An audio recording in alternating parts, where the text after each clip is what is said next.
Be kind. And also now speaking of self-awareness, what's the best way to develop self-awareness? I wouldn't call it like develop, because I feel like it's not something that ends. You know, it's not like some project you say, I now have self-awareness. Just when you think you're done, like there's more of it. But how would you advise people to like actually take steps to identify just areas, parts of themselves, any patterns, any mannerisms, programs, finalize? Or like understanding who you are, like on the whole, and all the like small parts that build like the overall person. Yeah. I think there's no, again, I keep saying that everywhere I go, there's no exact answer, but knowing who you are,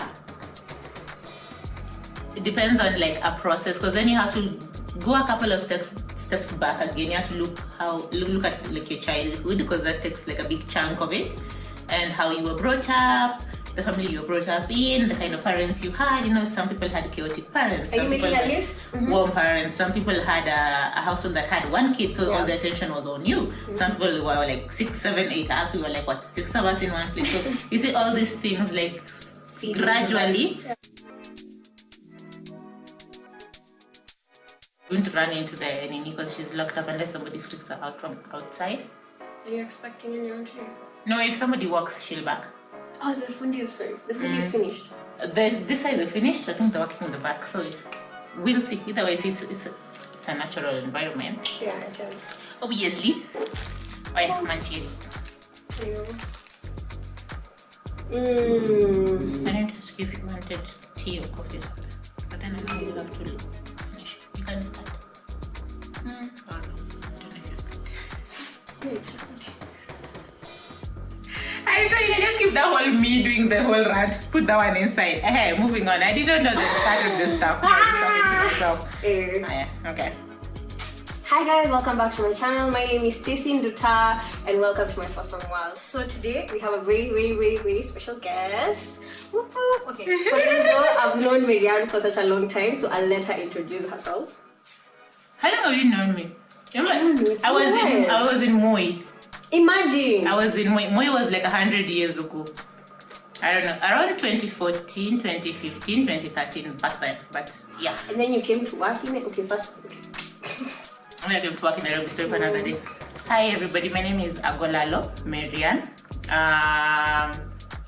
I'm a psychologist by profession, but I'm also a trained teacher, and I do a lot of things, but mainly right now we do work with charity projects. So we have scholarships for kids, and then we work with their parents to get to a point where they can take care of them through Madini Youth Foundation, but that is for later. Yeah. Yes, I know she has some data, but she does a lot, and I'll make sure to just put in the details about Madini Foundation and the amazing work they're doing. They have a YouTube channel, be sure to check it out, see how you can plug in through donations, whether it's like food stuff or clothes that you're no longer wearing, especially now in the cool season, guys. Oh, and books, especially now the way we are changing season. People are changing schools and everything, so yes, let's get started. Okay. So today's topic, I don't have my piece of paper. I feel like I'm just anchor today. But for today's topic, first a disclaimer. Everything we discuss here is more oriented towards personal opinion. Yes, Marianne is a certified, well-acclaimed. That makes it sound so important. It is very important, you guys. You need to understand. Not acclaimed, certified. I'm sticking to it. But yeah, there are views of our own, and we really just want to start a conversation around just reparenting yourself and trying to understand yourself as a person first and foremost, because it's through that depth that you're able to see the world a bit better. So, question number 1. Okay, I'm joking.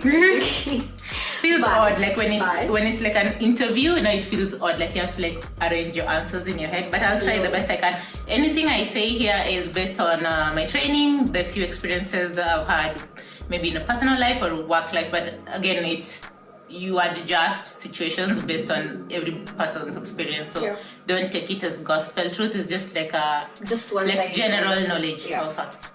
Yeah, so yeah. Relax. Stop looking at the paper.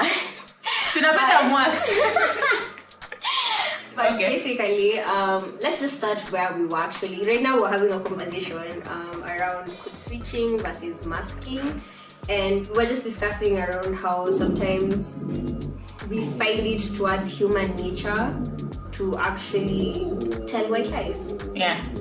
So let's do that whole gist again, because I'd love other people to see what you just told me, because I honestly used to think code switching is like completely wrong, and it's not something you should do to people, because you have different crowds of people, you have different sides of yourself. Yes. But how do you do it in a healthy manner? It's okay, guys. That's Oreo and Nina. Hey. You're right. Sorry, my dog is very dramatic and does not like being away. So we are talking about code switching. I know it means a lot to different people, but in general terms, the aspect we're talking about now is being able to change how you communicate based on who you're talking to and where you are. Yeah. And in most cases, I know if you're somebody especially whose values are founded on integrity and doing things the right way, in some cases when you're applying or implementing code switching skills, you may feel like a bit phony or fake, or like you're keeping information or just not like communicating the right way. But like again, we say human beings adjust to situations they're in. In some cases, you'll find yourself in a place you didn't really anticipate, and you have to think quickly and then adjust and see how best you can thrive in that space. Yeah. For example, if someone like me, I live with the social anxiety, so it's ridiculous because you're leading people and you have to be in a lot of public places and you have to be able to communicate and be confident and be out there. Now, you see, if I say, truth all the way, I would stand in front of people. There are actually situations I stood in front of people and say, okay, you see, I am dying because I have social anxiety, I cannot breathe, I am sweating, I'm looking at all of you looking at me, and it's driving me crazy. The whole crowd actually laughed and it eased my anxiety for a moment. Yeah. But you see, you can't apply that everywhere. There are situations where you'd have to stand there and force yourself to be confident and force yourself to act like I'm not afraid, I am doing the best I can here. So I feel like when you're communicating with people, as much as they say there's lies and then there's white lies and then there's the very serious lies, people excuse white lies because they'll be like, oh, I wanted to protect somebody's feelings, or I didn't want to cause any commotion in this place, or I didn't want to bring up any issues, or just like sail through the place comfortably. But you have to assess within yourself again.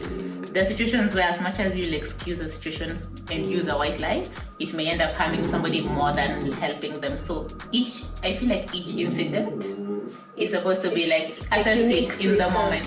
Because you see, I can comfortably give you two situations where white lies are good and then white lies are bad. But you see, from my standpoint, all white lies are bad, because in essence you're denying the other person or the other people a chance to see you in your authentic self and be able to adapt to that. Like if I don't like you and I have to meet you, or maybe we have to work on a project together, maybe I do not like you very much, the truth would be I can spend all the days of that project verbally showing you and my face showing you and everything I'm doing showing you that I do not like you.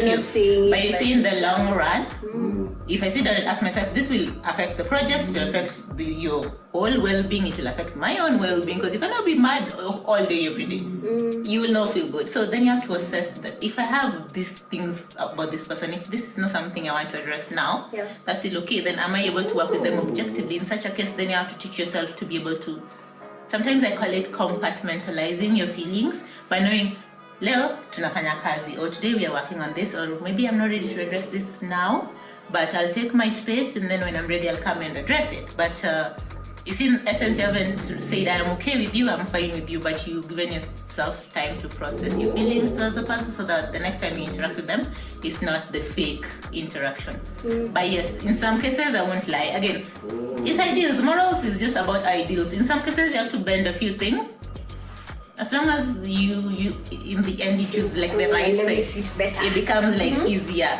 But in general, white lies, they don't really work out in the end, because then again you have to keep track of them and then you have to remember a lot of things. So in the beginning, if you can't help yourself, I'd rather you just be clear. If something is uncomfortable, or you find working with someone uncomfortable, or being in a certain situation uncomfortable, the easiest way out is addressing it, or speaking about it is going to be hard, but it's easier now than this person later on realizing this whole time you were like keeping all these things. So it's like something people have to learn, and it takes a bit of time. But white lie is no excuse. But in some cases, people are forced to reserve opinions or reserve certain sentiments so that you're able to accomplish tasks and you're able to get where you need to go without harming people along the way, you know. Okay. And I get it. So like, how would you advocate for someone to, for example, learn how to now do that? Like, are there like basic steps someone can start practicing so that, for example, you just, especially for like, okay, personally, I think many people know this, but I'm blunt. Yeah. Very straightforward. I don't know how to package sometimes, and it has gotten me. Sometimes you have to sugarcoat some things, you know. I mean, okay, yeah, there's the sugarcoating, but you know, there's also sugarcoating to the extent of your own detriment. Yeah, where, true. Yeah. So how do you do it in a way that, like you said, no one gets hurt? I feel like in general, first of all, we, as human beings, we have a habit of assuming, like exaggerating our level of importance and superiority over others. And I feel like sometimes when you're keeping the truth from somebody, in your brain you think you're doing the right thing, but what you're actually doing is making yourself feel more important. Because what makes you feel like this person can't handle the truth if you haven't given them the truth to handle? Because then again, let's say if, sometimes it works in, let me say, work contexts. If you're working for somebody and then it's uncomfortable, or this is a toxic environment and everything else, it could be quiet because you don't want to lose your job and forever remain quiet and keep your job, but you see you're building your resentment. Or you could choose to not lie or not sugarcoat it or not fake your way through everything and then just address and sit down and talk to somebody and say this and this is not working because of this and this. So I feel like as much as we tend to avoid the uncomfortable part, the best way would be like being able to communicate to this person that this thing is uncomfortable, or I don't like this thing, or this is not working the way this is, or this is something you did, I did not like it, it made me feel like this, like that.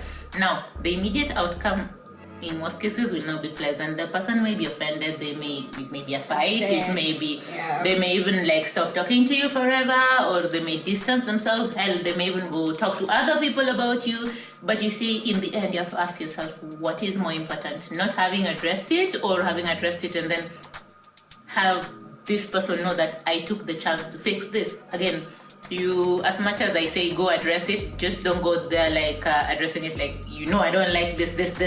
Yeah. A lot packaging. of the way you say something can determine the outcome, whether it's good or bad. Even if it's like bad news you're bringing, I can come correct you. If you work for me or do for me a project, and let's say I give you a tender to shoot for one of my programs, and then you do a very awful video and then you bring it to me, and then I have to look through this thing, and you see me, I'm not going to take it and pay you and say, thank you, it was so amazing. I'll have to correct that. Now you see, one version of me can say, this video is awful, it's terrible, are you not competent, are you not trained, did you not do this, did you not, I paid you for services, this was not, you know, you'd be like so rough and so harsh and still saying the truth, but it's very harsh. But then another version would be like, what went wrong? I was expecting the quality to be like this, I was expecting transitions to be like this, I wanted you to deliver on time, this and this and this. You know, this, if you delay, these other things go bad. Everybody else is depending on this. Yeah. There's a way you can communicate to somebody that this was not done the right way. Why was it not done the right way? And is there a way we can fix this? Or is it, if it's beyond fixing, I hope that you understand why this will no longer continue, or this is why I want to give you other projects. But I feel like if you do it in a kind and being patient with somebody, if you do it in a way imagining this other person is you, you'd be a bit more kinder in fixing things and correcting things, and you'd resolve a lot of things without having to like not say the truth or use white lies to just like sail through life. But then you see, people don't like that uncomfortable part. They'll be like, so let me just ignore it. If I pretend enough, they'll know I don't like them, but I don't have to address it. It will sit there and you'll still be sad. The other person probably don't even know they did something wrong. So then you're just there. So I feel like, say it, but just mind how you say it. Imagine you're talking to yourself. Then it works. That is the easiest way. I like that. Be kind. And also now, speaking of self-awareness, how exactly, what's the best way to develop self-awareness? I wouldn't call it like develop, because I feel like it's not something that ends. You know, it's not like a project you say, I now have self-awareness.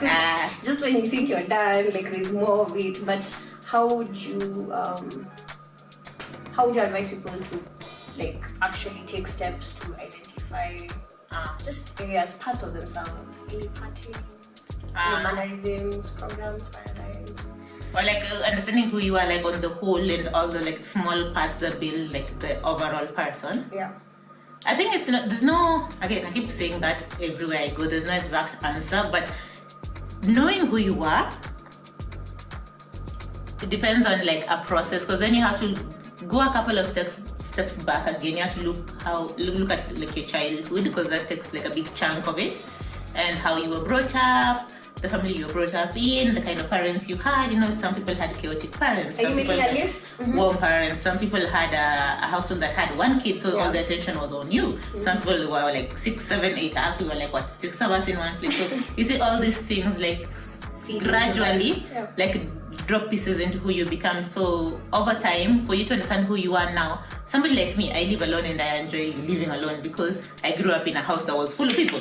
So, you know, this one bedroom, you're like 4 of you in here and there's no space, and like double decker and fussy. So over time, this contributed to who I am, because in my brain, as I grew up, I knew I can't wait to own my place, So somebody would say, Miriam, you're stuck in the house for like 2-3 weeks. You go to work and come back. What are you doing in there? Go out. I'm like, but I like it in the house, because there's that part like that you wanted, and then you didn't have it. So I feel like self-awareness, number one, is going back, like looking back at the childhood. I know most of it can be good and bad and everything else, but all that contributes. Even the bad things, they will determine who you are now. If you grew up lacking, you end up helping people.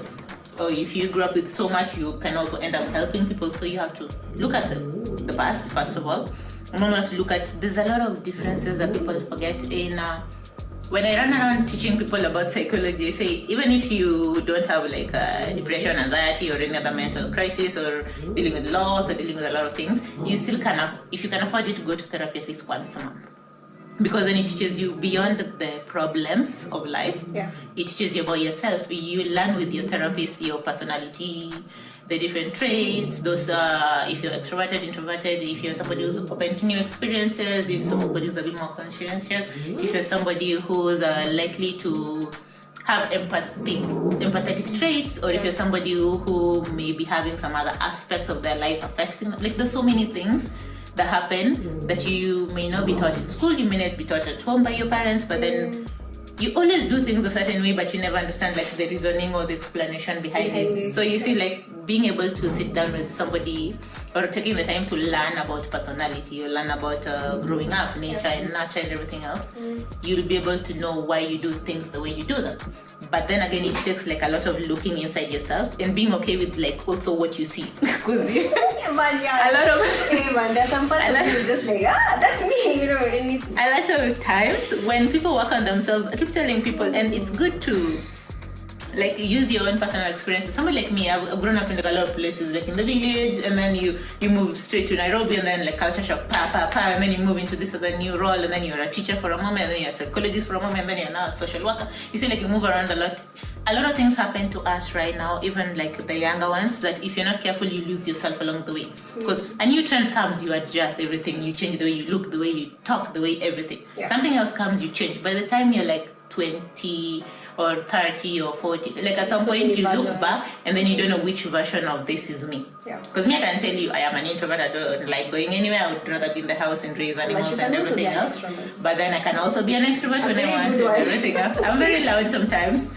So you see, being able to understand, because then if I didn't understand myself, then I would be shocked by the extroverted side of me. Because I'd be like, wait, but I prefer my space. Why did I have fun over there with the people? So being able to take the time to understand how you react to things and how you were brought up, and the people who are around you can also affect who you are. People evolve based on people who are around them also sometimes. So self-awareness, I don't know, it takes a while. It takes like a lot of like being okay with things and understanding. I know we run around saying people have disorders and everything else. These things are just like reflections of how you're adjusting to life and coping with things. So in some cases, even the good and the bad parts of somebody, they are parts of what you had to become as you experience life, every step of it, and the things you face and the people you met. So those parts, you also have to like embrace them even as you fix them. So that it's like a process for people, I guess. But the only way. Going backwards, then you start again. It's like rewriting everything, but then now you're observing more. You're like, oh, that happened over there. Okay, that is why this is happening over here right now. Mm-hmm. And the weird thing though is what I realize is the more peaceful your life is, the more like the suppressed shit comes to the surface, because the things are like, woo, that's not something I wanted to remember. But true. Also, that actually counts, especially with the trauma. I know sometimes people don't speak much about that. Self-awareness and trauma, when you go through a lot of things in early parts of your life, you tend to, since we weren't really brought up in a society that valued mental health, we tended to just cope with, like, fix things with the resources we have. Yeah. So in most cases for us, like, if I was stressed in campus, I'll be like, hey, sure, hey, drink, forget. And then you see, you don't really forget it, because then your brain has a way of like packaging things and just storing them. So when time comes when you'll have to access these memories, you'll have to access these feelings, you're like killing with the booze and killing with the partying and killing with the work. Well, it's different things for different people. Yeah. So if peace comes, like this wasn't like real for me, like for the whole of like this year, when peace comes, then you have nothing you can fight against, you see. So you have no excuse to drink, because then there's nothing you're fighting with the drinking. You don't have an excuse to run around doing crazy things, because then now you have to deal with the thoughts and the memories and everything else. So then you have to deal with all these uncomfortable parts of yourself. Yeah. And I won't lie, some people have like breakdowns, some people get depressed, some people have actual panic attacks even on the roads. Like, it's crazy. But then it's the only way, because these things have to come up, and then you have to understand them, and the ones you can't understand, you have to learn to accept and deal with them and put them in a place where you see this has happened, now I have to build from here, and then I have to figure out what is coming next. But you see, that is a process. I know most people say I can do things on my own. I mean, if you how I'll do things on my own. In most cases, that is not a process somebody can do alone. So even if you can't afford therapy, you have to do it with somebody. Maybe it's your partner, maybe it's your sister, maybe it's a family member, but it has to be with somebody, because it's like 2 steps, 7 steps, but 2 steps, and then it goes. Yes, but then over time, you become okay with people. The simplest way is you become okay with your good and bad parts. You know, those people who don't, you no longer see yourself as, I am all bad or like your self-image. Yes, or I am all good and people wrong me. You learn to understand both the part you play and also the things people do, and then you balance that and then become a bit more like in tune and more aware of everything that is happening around you. It becomes easier, but you know, it's a process. Yeah, so as long as you're willing to be consistent, it's hard, but you know, it works. And I get that. But now what usually happens, what happens that there's that gap between the new you and your environment? Because it's like when you talk about addiction. Remember when, like, if somebody is suffering with like an addiction, and then you take them, or the family member takes them to the rehab, and then they pay like so much money, and then you wait for like a year hoping this new person will come and reintegrate. You see, people are forgetting addiction was the result of something else. Like, maybe the family environment was toxic. Maybe this person is going through a lot of things. Maybe this person has some other mental health issue. Maybe this person doesn't have a job. Maybe. So you see, if you take me to the rehab place and face the alcoholism or the addiction, bring me back. If the environment hasn't changed, you just revert. Then people are shocked when people like relapse and do all these things. So as much as it's a nini, I feel like people around you need to also adjust. To the new as you are growing and working on yourself, people around you have to adjust. And I have to say have to, lazima. And the reason I say this is because when you're having those, we call them maladaptive patterns, you know, those unhealthy ways of coping with things. In most cases, once it becomes a pattern, a part of who you are, it also becomes a part of the people around you. Like, you'll notice if I am coping with alcohol a lot, I'll tend to spend more time with my friends when I'm sherehe. If I am coping more with maybe being reclusive and everything else, I'll tend to avoid people. Maybe I'll end up maybe meeting 1 or 2 friends, maybe those ones who just like to read or don't like a lot of loud places, you see. So you keep adjusting based on what you're dealing with. So that means also, if you're working on fixing the things for yourself, you also have to be aware. So this means making these people aware that I'm going through this process. It has to be, again, people who are meaningful and people who build you. It can't just be anybody. You can't run around telling all your friends, see, I'm making my life better, you bitches need to go. Well, you see? With other ideas. So if somebody around you is meaningful, I feel like they would understand your journey and process, and they would be able to help you through it. Like, I'm somebody who parties a lot, and there's places I go and the friends I hang out with, they literally watch me and know the days when I'm not supposed to be partying or drinking, they would like pace me with water. If I'm not drinking, they'll make sure it's just the juice. If I'm drinking but just like social drinking, it will be like pacing with water. If it's just days for just hanging out and board games, it will be just that. So people around you learn how to be there for you and the process you're going through, but they'll only do this if you're able to like open and show them like, this is the journey I am on and this is the process I am on. So again, it's very easy because it's easy because also as they're doing this for you, again, it's not a selfish process. You can just say, you know, all of you fix yourself so that I can be better coping with my things. It also means you learning their needs too. So that means again the time to also understand the friends around you better, knowing the things that are meaningful to them and being able to accommodate that. It becomes easy for people to jengana, and then it feels very natural. So you always know like, if I'm in trouble, this people, whatever, if I'm in this place, they'll look out for me and everything else. So it becomes very warm and very safe. But then the people around you have to make some changes for you to be able to thrive. And if they can't make these changes, then you have to make the harder changes of making, like you have to lose some people. You have to cut people off, you have to let some people go. It will hurt because you form bonds with people and some people mean the world to you, but if they're not serving your well-being and your progress and your journey, then over time, I mean, people, I had this conversation with this friend of mine and they say down the line when it's like 10 to 20 years, you look back at the choices you made based on like saving people's feelings, and then you realize it was so ridiculous. Like in most cases you could have done the right thing for you and they would have still been proud for you and they would have watched you progress and everyone would have thrived. But then you see, people, we've been, I don't know, conditioned to limit our needs. It just to be the perfect person, and that is you're perfect. You're not extreme. You're not too demanding. Miriam is always okay. Has one and everything else. So make it okay for people to know you're not perfect. Me when I'm depressed, the whole internet will know because that's it. It is a journey. Like you, it's a process. As a psychologist, I felt like the only way to connect with other people's feelings, you have to show people that you're a human being too.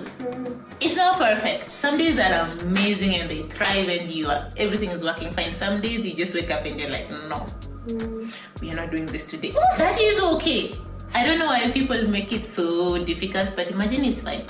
It's fine to not be okay some days. It's fine to thrive some days. It's a balance. That is life. I love that you say that because now we've gone to our final question for the day.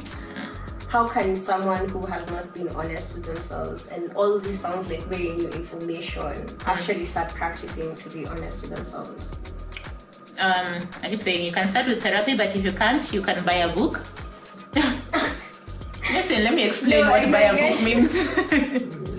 Okay. Our brains have a way of shutting down things that are uncomfortable. So in some cases, the parts of us we are not okay with and we are aware we need to work on, we tend to want to forget them. So if you don't note down these things you need to work on, tomorrow you wake up, if you're in a good mood or your hormone levels are different and endorphins, you may not like consistently follow up on the things you need to do. So first of all, write down on the things you need to address. If it's emotional things, you need to talk about it. Maybe you've been having like bouts of sadness for so long, you need to talk about, should I talk to a therapist? Should I monitor my symptoms for like a couple of weeks to see if this needs help?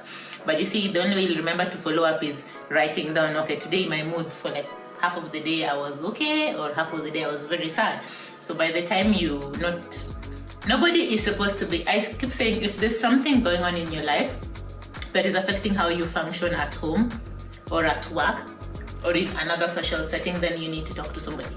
So it doesn't matter what it is. That is just like the basic standard for like, I am not okay. So if it's something, maybe it's a work thing, and if you're at home, you're supposed to be cooking, sleeping, you're thinking about it and it's crippling you, think about it. If it's something affecting your relationship and it's a work thing, think about it. If it's something in another place affecting maybe now home, think about it. So once somebody knows and you're able to note down these things, you can actually like establish a pattern for yourself and see, okay, on these particular times, I am in this bad mood. When I'm at work, I'm in this mood. This other one, I am in this, yes. Actually try that. So that will be the first step. But beyond that, if you can afford it, do therapy. If you can't, there's a lot of different workbooks that help. Again, it depends on recommendations. There are certain, most of these things are just like establishing a routine of the things you like and the things you need to do.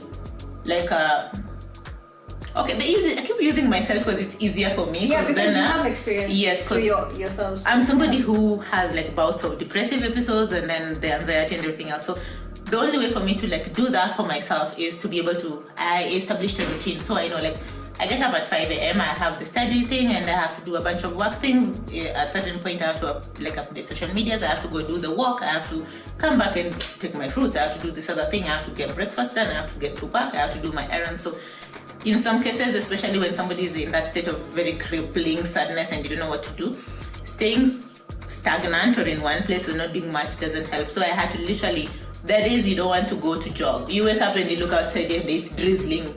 And you're like, okay, fine, you're not going to drizzle over there because you'll die. Yeah. But then you have to now force yourself to get an alternative. So then you do cardio or do some other thing. But you have to keep a system.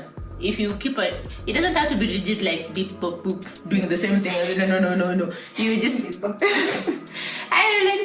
I told you to, you have to follow all the commands. No. Yeah. Like, but just know that those things, because the days when I go to do my laps, I eat better, I sleep better. So over time, your brain gets taught that. So you'll notice on days when I don't go, I'll be fidgety or I'll be uncomfortable and then I end up going in the evening. But you see, over time, you're improving your mood, you're improving your health, and then you're sleeping better, and then you're actually keeping yourself busy. That time, if you were in the house, especially overthinkers sometimes, then that time you'll be obsessing over something that is probably harmful to your mind. So if you establish a routine and then you write down the things you have to work on, you have to build schedules. There's this book I got, I think it's in my feed. You remember there's this journal. They produced a new journal. I forgot the. Which one?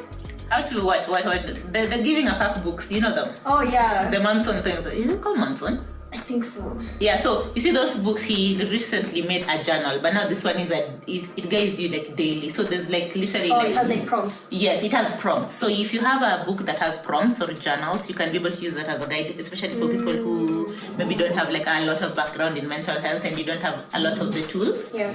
But in most cases, a pros and cons list would help. Or on a typical day, you can list the things you're grateful for and the things that are not going so well. Yeah. In most cases, you notice this other side is longer. It gives you the motive. It doesn't fix problems, I know. It doesn't. It gives you the motivation to like, no. Yeah. So you just keep going, you know? Church. But that's the only way. Just wake up and psych yourself up. So with the Manson thing, it's been like forcing me, because you see the language there is a bit more intense and a bit more crude. So you open up and it's like, this is your bucket list. So this is all the things you're not supposed to be worrying over and you're here wasting your time on. So you have to force yourself to list down those things. So you see, over every day, you work on making those things move aside. And then you focus that energy on something else. And then things, bit by bit, actually become easier. Yeah, they actually move because now you're not so fixated on what's not moving. And then at the end of the day, it could be such a bad day, but then you'll be like, but that good person said hello and remembered my name. That was fun. And then you see you sleep up. The little things. I mean, the little things, but then it works. Thank you so much for coming on to this channel. Sorry, I was eating in your video thing. We are I eat a lot. All I do is eat. Food friendly zone. I don't know if that even is a thing, but yeah, thank you so much for coming through. This is her beautiful home. She's invited me. And I'm going to play with her dogs after this. I don't let people in my house. For the last 1 year, I've been reclusive. So it's very rare. I've been staying away from everyone. Her, how are you? I disappeared. When are we meeting? Oh, we'll plan. You know those two conversations people have. Someday. Someday, I'll let you know. Oh, I'm busy next month. In fact, there's a time you told me she's busy for 3 months. 3 months? How can your schedule be so full? She asked to see me. I said I'll be busy for 3 months. I was just like, you know what? I thought we had something. Anyway, we had something special. In Nairobi, where? Yeah. But yeah, I really hope the pointers that she shared are very, very useful, because honestly the thing she said, I was just like, oh, that actually explains a lot. And I'll be sharing her details in, which details are you comfortable with? Your Instagram or your email? My Instagram is okay, Agolla Aloo. Okay. I'll put her Instagram link in the and Madini, if you want to be part of Madini. Of course, Hadi, I'll put like the link at the top. Yeah. So please guys, please go follow, go subscribe and connect with her, because you're Please don't be weird. Okay. I don't have weird people on my audience. No, you said no, it's important to say that again, because I'm somebody who helps a lot of people, and over time I have to be able to express that. As much as I help everybody, some people I may be able to do therapy for, some people I may not. If I can't do therapy for you, just let me know. I'll be able to connect you with somebody who can do it. In some cases we have people who do it for free, in some cases we have people who would have to charge. So once I connect you with them, you'll be able to like get the various kinds of services you may need, but it's just just be able to communicate like what you want and what you need. Okay. Yeah. I like saying that part. Don't be weird. Okay. Just straight to the point, it's okay. Thank you for sharing that, and I think it's important for people to realize that, yeah, please don't be weird. Okay, so guys, please remember to like and subscribe. I always forget to say that. But I never say that ever. I should I start saying that. know, but you see, the good thing is I know the content that I'm making will reach the right people. So bye guys, take care. I'm just going to keep uploading videos. Bye. That was nice. Yes, it was. Let's just hope you are recording.